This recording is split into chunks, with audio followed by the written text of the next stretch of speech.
खुलुमबाय बे समाव आं नोंथांमोननि सिगाङाव फुंबिलिनि मोननैसो रादाब लाना फैलायबाय। अन्नानै भिडिअखौ स्किप खालामाजासे जोबजासिम नायलांदो। दिनैनि फुंबिलिनि मोननैसो रादाबफोरा जाबाय। गिबि रादाबाव दं दाखालि बावैसो गुजरातनि मरबीनि मक्सु दैमा सायाव थानाय दालाङा दाखालि रबिबारनि बेलासि समाव बायनानै बेयाव थानाय सा 134 सुबुंफ्रा दैमायाव गोग्लैना जिउ गोमानो गोनां जादों होनना मिथिनो मोन्दों। लोगोसे सानै बे दैमायाव गोमानानै दंबावो होनना पुलिस बिफाना फोरमायदों। दा बिसोरो नागिरगासिनो दं सानै सुबुंफोर गोमानायखौ होनना पुलिस बिफाना फोरमायदों। मख'जाथावदि मैया बे जाथायखौ मिथिना भारतनि गाहाय मन्त्रि मानगोनां नरेन्द्र मदि बिथाङा जाथाय जानाय जायगायाव नायगिदिंहैयो। बिथाङा बुंदोंदि बे जाथाय जानायाव थैनाय सुबुंफोरनो एक्स ग्राटिया हिसाबै साफायाव 2 लाख रां होगोन आरो जखम जानाय सुबुंफोरनो 50,000 रां होगोन होनना बिथाङा मैया जाथाय जानाय जायगायाव थांना खोथा होबोयो। लोगोसे गुजरातनि मरबीनि दालां बायनानै सा 134 सुबुंफोर जिउ गोमानायनि दायाव सा 9 जन सुबुंखौ दायनिगिरि हिसाबै पुलिसआ हमबाय होनना मिथिनो मोन्दों। हमजानाय सुबुंफोरा जाबाय अरेबा कम्पानिनि 2 मेनेजारफोर, 2 टिकेट खेरानिफोर, 2 कन्ट्रेक्टरफोर आरो 3 सिकिउरिटि गार्डफोर होनना मिथिनाय जादों। नैथि रादाबाव दं शिबसागरनि एमएलए आरो रायजो दलनि आफादगिरि अखिल गगैआ थांनाय माखासे समनिफ्रायनो बिखा सानाय बेरामजों भुगिनानै दङमोन, जायनि थाखाय बिखौ फाहामथाय होनो थाखाय थांनाय शुक्रबारखालि गुवाहाटी मेडिकेल कलेज एन्ड हस्पिटालाव थिसनथाय होनाय जादोंमोन।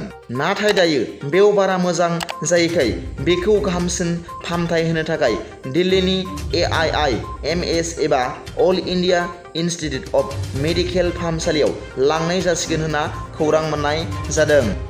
थामथि रादाबाव दं ट्राइबेल बेल्ट एन्ड ब्लकफोरखौ रैखाथि होनांगौनि दाबि आरो ट्राइबेल बेल्ट एन्ड ब्लकआव हाबफैनाय सुबुंखौ सरकारा एभेक्सन खालामनांगौनि दाबिजों बड'लेण्ड जनजाति सुरक्षा मन्चआ क'क्राझार जिल्लानि जिल्ला बेंगिरिनो मैया गोसोखांलाइ गथायदों। बड'लेण्ड जनजाति सुरक्षा मन्चनि मावफुं आफादगिरि दावराइ देख्रेब नार्जारिया हा-हुनि रैखाथिनि सार्थआव गोसोखां बिलाइ गथायखांनायनि उनाव दावराइ देख्रेब नार्जारिया थोंजों एबसुखौ सोंखारिदों। बिथाङा बुंबावदों दि एबसुनि मटर साइकेल रेलिआ फैगौ बिसायख'थिनिसो प्रिपारेसन होनना बिथाङा खौरांगिरिफोरनि सिगाङाव गोख्रों रावजों बुंथियो।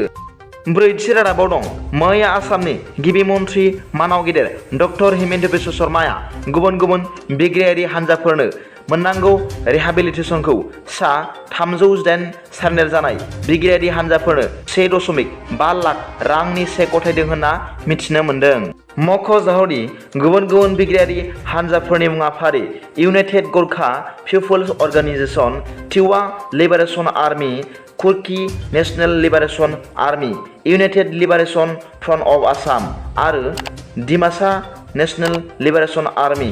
बिग्रायारि हान्जाफोरनो बिथां आसामनि गिबि मन्त्रि मानाव गेदेर डक्टर हिमन्त बिश्व शर्माया गावनि आखाइजोंनो मोननांगौ रिहाबिलिटेसनफोरखौ चेक गथायदों होनना मिथिनो मोन्दों। बाथि रादाबाव दं 2 लाख आइफन बानायसालि फक्सकननि खामानि मावग्राफ्रा खारखोमालांदों। बे जाथाया जादों चाइनानि राजथावनि बेइजिंआव। मिथिनो मोननाय बादिब्ला बिथांमोनहा कभिड-19नि साग्लोबसारनायनिफ्राय रैखा मोननो थाखाय फेक्टरि सिङावनो माखासे सम थानांदोंमोन। नाथाय बिसोरो कभिड-19नि साग्लोबसारनायनिफ्राय बारग'नो थाखाय सिरि सिरि खारखोमालांदों होनना मिथिनो मोन्दों। दिनैनि फुंबिलिनि मोननैसो रादाबफोरा दा बेखिनियानोमोन।